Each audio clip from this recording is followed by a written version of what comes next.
Last week at Shabbat services, we celebrated Rosh Chodesh Adar, as I mentioned, and we learned that phrase, if we did not already know it, Mi shenichnas Adar marbin v'simcha. When the Hebrew month of Adar comes in, joy increases. And so today we call the Shabbat Zachor, the Sabbath of remembrance, as I had mentioned earlier. And specifically, we're supposed to remember to blot out the name of Amalek, who was a really mean individual and has also been known as a nation in the Torah. And it's said that Haman is a descendant of Amalek. And there's irony to this statement. Remember to blot out the name of Amalek. And if I'm speaking it, I'm saying, remember to forget about this guy. And thus it's fitting to the spirit of Purim. So many things in the Purim story get turned on their heads. Spoiler alerts to the Purim story.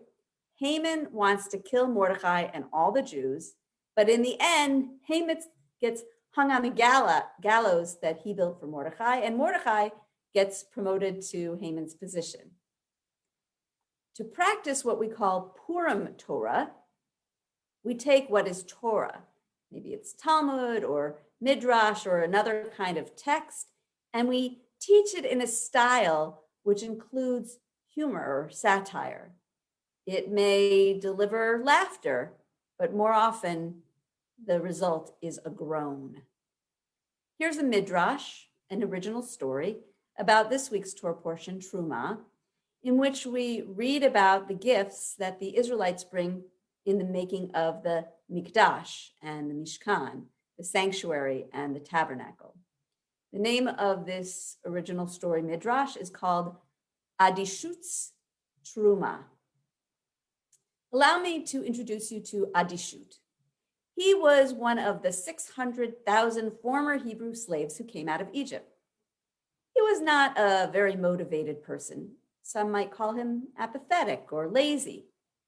He needed lots of nudging to get things done. That might have come from years of being a slave. He didn't care to do the work that the taskmasters imposed upon him. And it always seemed like torture when asking him, motivating him, telling him, and getting him to do the next task. Sounds like some teenagers we've known. Unfortunately, the taskmaster's harsh treatment, which was real, affected him so much that he was not motivated to do even easy things that might enrich, improve, or even save his life. Adishut was so disaffected, often removed from any connection or commiseration with his fellow Israelites, that he spent a lot of his time hanging out at the dive bars in Pitom and Ramses, squandering his money on 95-cent beers. When it was time to paint the blood of a lamb on the doorpost of Adishut's home on the eve of the 10th plague, it took his family members to do it for him, and thus he was saved. When the Reed Sea parted, Adishut was not interested in getting his sandals muddy, and this was after the water had parted and the Egyptian army was quickly approaching. Two of his friends on either side of Adishut hooked their arms at his elbows and they propelled him forward between the walls of water. When Israelites were camped at the foot of Mount Sinai, just 3 days before God gave the 10 commandments, everyone was bathing and putting on their best clothing and attitudes, but not Adishut. He hunkered down in his tent and he took long naps.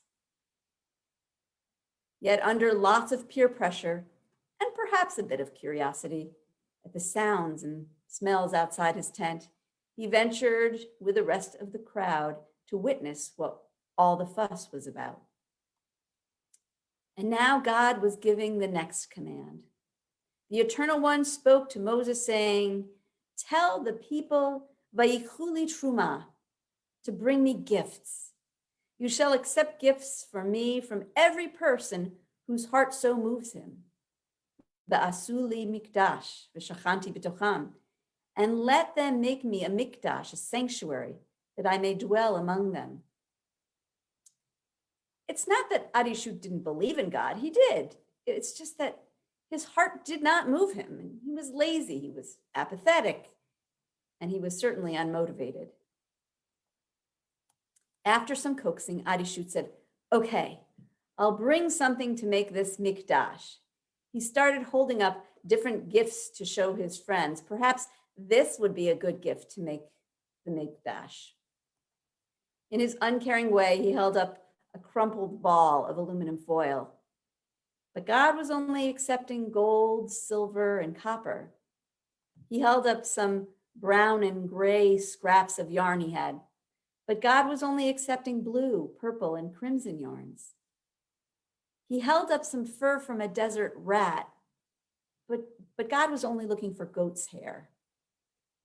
Arishu didn't have any ram or dolphin skins, just some fish bones from their walk across the Sea of Reeds. And he didn't have any wood, no oil, nor spices. The only stones he had were made of limestone, nothing as fine as lapis. Come on, Arishu, his friends encouraged him. We know that you're not the most motivated person in the world, but everyone's heart is moving them to bring something of value to build this Mishkan so that God will dwell among us.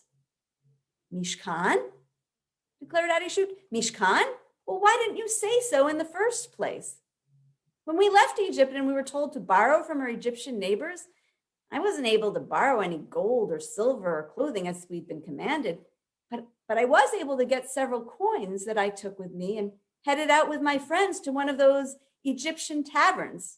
Only this time it was a celebratory drink on the night of our departure.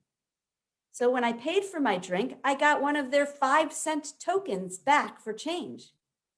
Here's my gift to the cause. Here's my gift to the Mishkan. It's a tabernacle. Tabernacle, tabernacle. Get it? Shabbat Zachor Shalom.